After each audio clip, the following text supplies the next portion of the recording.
This article really resonated with me, and I wanted to share a little about my experience with you in this video.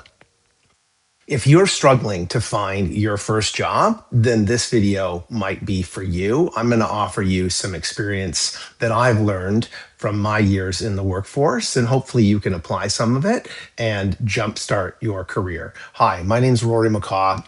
Welcome to Self-Made Strategy. I'm a serial technology entrepreneur. I started, built, and sold an IT services company from 2001 to 2018 for 8 figures, and I'm here to share my expertise and experiences with you. So this article is about how it's very difficult these days for someone just graduating from university to get a job and get hired. And what my experience is in this was very similar. I graduated in the recession of the 90s, and employment was very limited at the time. I came out of a business program from a tier 2, tier 3 university in Canada. Wasn't the brand name universities that would get you the jobs where I wanted to land a job. And my interest was in finance and in stock trading in particular. I wanted to be a trader. At the time, there were still floor traders, but it was evolving into the floor kind of disappearing and the traditional traders on the floor disappearing and being digital. But I wanted to be a trader. I wanted to be involved in that investment side of the business in a large bank, an investment bank, something of that nature. But coming from the school that I graduated from, which was Lakehead University in Thunder Bay, the likelihood of me finding anyone at Lakehead in the alumni program that had a business on Bay Street or Wall Street was pretty small. And most of the Bay Street firms, Bay Street being the Canadian Wall Street, typically hired from the top tier universities and business programs in Canada. And beyond that, you really needed to know someone who worked in these firms to recommend you and get a job. And so I was kind of SOL on that side. And even though I'd taken the securities course, which is the course you'd have to take to be a trader, and passed that successfully after graduating, there was just limited opportunity. So I had to pivot. And this is where I made a mistake that I'd like you to try to avoid. I took a job. It was hard to find a job, but I took a job for, again, probably a tier 3, tier 4 company. So it was a small startup company. Nothing wrong with startups, but this is the caveat. Look for a company where you can learn the skills that are transferable and can help you grow in your career. So things that you want to be looking for in your first job, you want to have a good management structure where you can learn and potentially progress to a junior manager level from wherever you're starting from. You want to learn management, particularly people management, people leadership skills. And if you can find a good mentor, regardless of the size of the company, then that's a great opportunity. And I would jump on an opportunity if you had a great leader or a great mentor that you could learn from. But a lot of smaller companies don't necessarily have great leaders and great managers because they've all been self-taught in many cases, or they come from environments where they just didn't have those skills. So that's one of the first things you want to learn. The second thing that you want to try to absorb and learn from your first job is processes.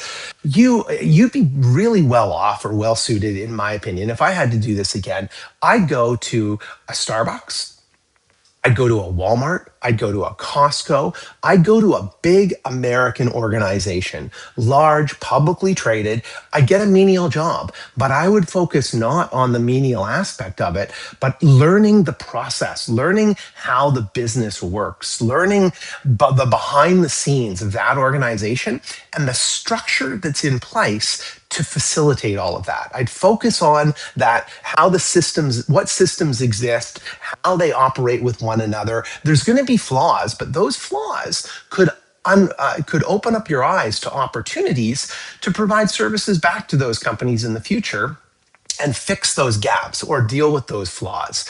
But knowing the systems will help you, especially as this article goes on to talk about.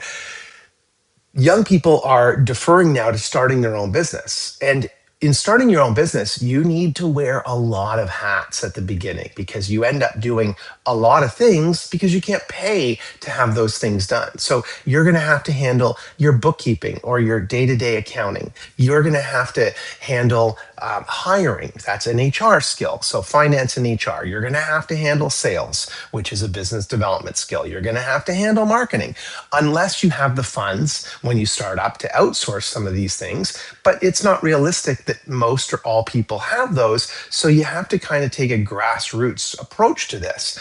And one great strategy with starting your own business, because there is risk in starting your own business, 75%, I believe, is the stat of new businesses fail within the first 3 years, is as you're working at this large conglomerate, call it a Costco or a Starbucks, in your off time, create your business. Start it as a side hustle and try to grow the market, try to figure out whether there is a market for the service or good that you're looking to provide or sell, and start to build that to a point where you might be actually achieving enough revenue, sales, and profits that allow you to quit without losing what you're making from your other employer. Because a lot of students graduating today from expensive education programs are burdened with a significant amount of debt, and you have an obligation at some point in your future to pay that debt back. Plus, you have your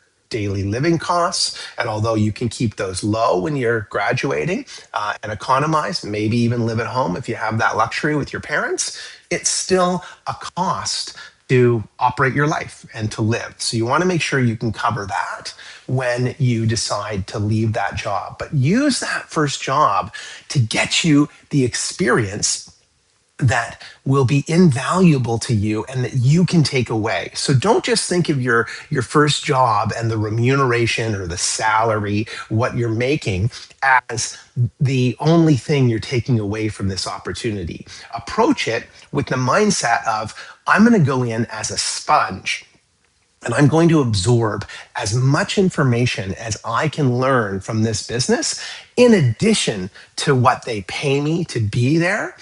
And I'm going to be able to take that with me to my next role. And the next role may not be your own business. It may be simply a more senior role within the same company or in a different company. And that's a fine strategy, but you've taken more than your salary from the business. The business is always going to try to take more from you. They're going to ask for more, whether you provide it or not is ultimately going to be up to you. If you don't, with some companies, they'll fire you and let you go.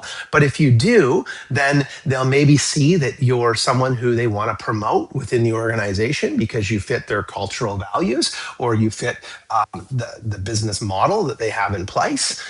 But take as much as you can from that company in terms of knowledge. So learn about systems, learn about processes, learn about managing people and leadership, and try to absorb as much as you can from other areas as well. Get involved in additional projects, if there are any, that they ask for assistance with. Volunteer for different things so that you can get out of whatever it is that you're doing on a day-to-day basis and learn something new about that same business.